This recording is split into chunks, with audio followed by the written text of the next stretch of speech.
Laughing Buddha ಇದು ಭರತ್ ರಾಜ್ ಅವರು ನಿರ್ದೇಶಿಸಿರುವಂಥ ಚಿತ್ರ. ಇದರ ಪ್ಲಾಟ್ ವಿಷಯಕ್ಕೆ ಬರುವುದಾದರೆ, ಗೋವರ್ಧನ್ ಇಲ್ಲಿನ ಮುಖ್ಯ ಪಾತ್ರದ ಹೆಸರು. ಅವನು ಒಬ್ಬ ಪೊಲೀಸ್ ಕಾನ್ಸ್ಟೇಬಲ್. ಅವನಿಗೆ ತಿನ್ನೋದು ಅಂದರೆ ತುಂಬ ಇಷ್ಟ.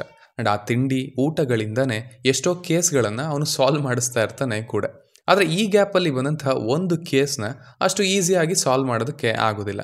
ಸೊ ಅದು ಏನು, ಯಾಕೆ ಆಗಲಿಲ್ಲ, ಆ್ಯಂಡ್ ಈ ಸಿನಿಮಾದಲ್ಲಿ ಇನ್ನೂ ಏನೇನು ವಿಷಯಗಳಿದ್ದಾವೆ ಅನ್ನೋದನ್ನೆಲ್ಲ ನೀವು ಸಿನಿಮಾದಲ್ಲೇ ನೋಡಿ ತಿಳ್ಕೊಳ್ಬೇಕು. ಇಲ್ಲಿನ ಪಾಸಿಟಿವ್ಸ್ ಬಗ್ಗೆ ಮಾತನಾಡೋದಾದರೆ, ಸಿನಿಮಾ ತುಂಬ ನ್ಯಾಚುರಲ್ ಆಗಿ ಬಂದಿದೆ.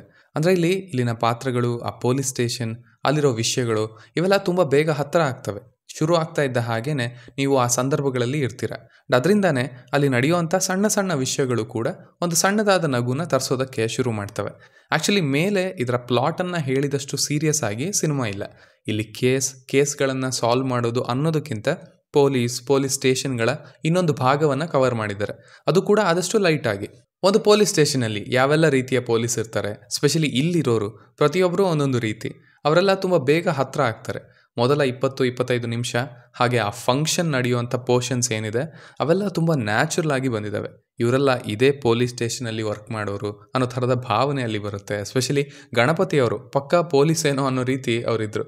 ಅವರು ಅದೇ ಕ್ಯಾರೆಕ್ಟರ್ ಆಗಿ ಇದ್ದಾರೆ. ಈ ಕಡೆ ಮನೆಯಲ್ಲಿ ಹೆಂಡತಿ, ಮಗಳು ಮತ್ತು ಮಾವ ಅವರ ಒಂದಷ್ಟು ಫ್ರೆಂಡ್ಸ್. ಸೊ ಸಿನಿಮಾ ತುಂಬ ಲೈಟ್ ಹಾರ್ಟೆಡ್ ಆಗಿರೋ ಒಂದು ತಿಳಿ ಹಾಸ್ಯದ ಜೊತೆ ಕರ್ಕೊಂಡು ಹೋಗ್ತಾ ಇರುತ್ತೆ. ಆಲ್ಮೋಸ್ಟ್ ಇಡೀ ಸಿನಿಮಾನೂ ಹಾಗೆ ಇರುತ್ತೆ.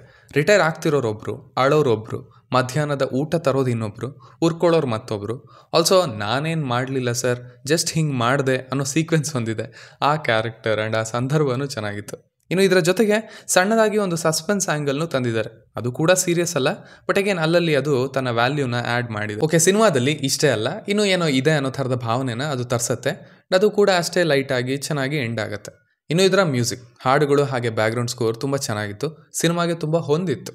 ಎಂಥ ಚಂದಾನ ಇವಳು ಹಾಡು, ಆ ಇಡೀ ಸೀಕ್ವೆನ್ಸ್ ನನಗೆ ತುಂಬ ವರ್ಕ್ ಆದಂಥ ಪೋರ್ಷನ್ಸ್ ಅಂತ ಹೇಳ್ತೀನಿ. ಈ ಸಿನಿಮಾದಲ್ಲಿ ತುಂಬ ಚೆನ್ನಾಗಿ ಡೈರೆಕ್ಟ್ ಆಗಿದೆ ಅದು. ಇನ್ನು ಪರ್ಫಾರ್ಮೆನ್ಸಸ್ ಕಡೆ ಬರೋದಾದರೆ, ಪ್ರಮೋದ್ ಶೆಟ್ಟಿ ಅವರು ಹಾಗೆ ಆ ಹೋಲ್ ಪೊಲೀಸ್ ಸ್ಟೇಷನ್ ಗ್ಯಾಂಗ್ ಏನಿದೆ ಎಲ್ಲರೂ ಆ ಪಾತ್ರಗಳಾಗೇ ಇದ್ದಾರೆ. ಇನ್ನು ನಮ್ಮ ಫೇವ್ರೇಟ್ ತೇಜು ಬೆಳವಾಡಿ ಅವರು, ನಾವೆಲ್ಲ ಗಂಟು ಮೂಟೆ ಫ್ಯಾನ್ಸ್. ಸೊ ಅವರ ಪ್ರೆಸೆನ್ಸ್ ಚೆನ್ನಾಗಿರುತ್ತೆ, ನ್ಯಾಚುರಲ್ ಆಗಿ ಇರುತ್ತೆ. ಇಲ್ಲೂ ಇತ್ತು. ದಿಗಂತ್ ಅವರದ್ದು ಒಂದು ಡಿಫ್ರೆಂಟ್ ಪಾತ್ರ, ಅವರು ಕೂಡ ಅದನ್ನು ಚೆನ್ನಾಗಿ ನಿಭಾಯಿಸಿದ್ದಾರೆ. ಇನ್ನು ಇವುಗಳನ್ನು ಬಿಟ್ಟು ಯು ಆರ್ ಸ್ಮಾರ್ಟ್, ಬ್ಯಾಗಿಂದ ಚಾಕ್ಲೇಟ್ಸ್ ಬೀಳೋದು, ಅದನ್ನು ಕ್ಯಾಪ್ಚರ್ ಮಾಡಿರೋ ರೀತಿ, ಸೀಲಿಂಗ್ ಫ್ಯಾನ್ನ ಸೇರಿಸ್ಕೊಂಡು ತೆಗೆದಿರೋಂಥ ಒಂದು ಸೀಕ್ವೆನ್ಸ್, ಆ ಸಂದರ್ಭ ಕೂಡ ಚೆನ್ನಾಗಿತ್ತು ಆ್ಯಕ್ಚುಲಿ. ಆ್ಯಂಡ್ ಅಗೇನ್ ಸಣ್ಣದಾಗಿ ಅವರದೇ ಹೀರೋ ಸಿನಿಮಾಗೆ ಒಂದು ಕಾಲ್ ಬ್ಯಾಕ್ ಕೂಡ ಇದೆ. ಇವೆಲ್ಲ ಇಷ್ಟ ಆದ್ವು. ಇನ್ನು ಇಲ್ಲಿ ನೆಗೆಟಿವ್ಸ್ ಅಂತ ಹೇಳೋಕ್ಕೆ ಪರ್ಟಿಕ್ಯುಲರ್ಲಿ ಅಷ್ಟಾಗಿ ಏನು ಇರಲಿಲ್ಲ. ಇದೊಂದು ಸಿಂಪಲ್ ಫಿಲಮ್. ಇಲ್ಲಿ ಗುರಿ ಅಂತ ಏನಿರಲ್ಲ, ಜಸ್ಟ್ ಒಂದು ಜರ್ನಿ ಥರ ಅದೇ ಟೋನಲ್ಲಿ ಹೋಗ್ತಾ ಇರುತ್ತೆ ಪೂರ. ಬಟ್ ಸ್ವಲ್ಪ ಆ ಮೆಮೊರಿನ ವಾಪಸ್ ತರಿಸ್ಬೇಕು ಅನ್ನೋ ಪೋರ್ಷನ್ಸ್ ಏನಿದ್ವು ಅವು ಬೆಟರ್ ಆಗಿರಬೇಕಿತ್ತು, ಅಥವಾ ಅಲ್ಲಿ ಸ್ವಲ್ಪ ಮುಂದೆ ಹೋಗಲಿ, ಬೇರೆ ಕಡೆಗೆ ಹೋಗಲಿ ಸಿನಿಮಾ ಅಂತ ಅನ್ನಿಸ್ತು. ಆ ಮಾವನ ಪೋರ್ಷನ್ಸ್ ಅಲ್ಲಿ ಅಷ್ಟು ವರ್ಕ್ ಆಗಲಿಲ್ಲ ಅಂತ ಹೇಳ್ತೀನಿ ಅಷ್ಟೇ. ಸೊ ಸಿಂಪಲ್ ಆಗಿ ಹೇಳೋದಾದರೆ ಇಟ್ಸ್ ಅ ಗುಡ್ ವಾಚ್ ಅಂತ ಹೇಳ್ತೀನಿ. ಒಂದು ಲೈಟ್ ಹಾರ್ಟೆಡ್ ಫನ್ ಫಿಲಮ್ ಇದು. ಪೊಲೀಸ್ ಅವರನ್ನು ಇನ್ನೊಂದು ರೀತಿ ತೋರಿಸಿದ್ದಾರೆ, ಆ ಆ್ಯಂಗಲ್ನ ಕವರ್ ಮಾಡಿದ್ದಾರೆ ಇಲ್ಲಿ. ಆ್ಯಂಡ್ ಅವರಿಗೆ ಮೇ ಬಿ ಬೇಕಾಗಿರುವಂಥ ಒಂದು ಫೆಸಿಲಿಟಿ ಬಗ್ಗೆನೂ ಸಣ್ಣದಾಗಿ ಬೆಳಕನ್ನು ಚೆಲ್ಲಿದ್ದಾರೆ, ಅಷ್ಟೇ ಸರಳವಾಗಿ. ಅದು ಇಷ್ಟ ಆಗುತ್ತೆ. ಸೊ ಇಷ್ಟು ನನ್ನ ರಿವ್ಯೂ ಆಗಿತ್ತು ಈ ಸಿನಿಮಾದ ಬಗ್ಗೆ. ಇನ್ನು ನೀವು ಆಲ್ರೆಡಿ ಈ ಸಿನಿಮಾವನ್ನು ನೋಡಿದರೆ ನಿಮಗೆ ಇದು ಹೇಗನ್ನಿಸ್ತು ಅನ್ನೋದನ್ನು ಖಂಡಿತ ಕೆಳಗಡೆ ತಿಳಿಸಿ.